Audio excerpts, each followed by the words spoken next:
بسم اللہ الرحمن الرحیم۔ اگر کوئی آدمی یہ چاہتا ہو کہ ہر مقصد میں کامیابی ملے، ہر مقصد میں وہ کامیاب ہو، تو ہر مقصد کے لیے صبح کی نماز کے بعد 100 مرتبہ سورہ توبہ کی آخری آیت کا ورد کریں،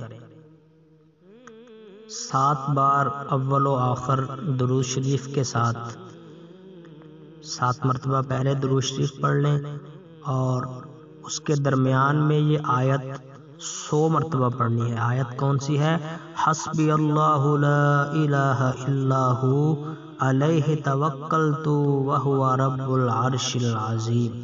مقصد کو ذہن میں رکھنا ہے اور اس آیت کریمہ کو 100 مرتبہ پڑھنا ہے، اور اس کے بعد پھر 7 مرتبہ درود شریف پڑھ لیں۔ انشاءاللہ اللہ رب العزت ہر مقصد میں کامیاب فرما دیں گے۔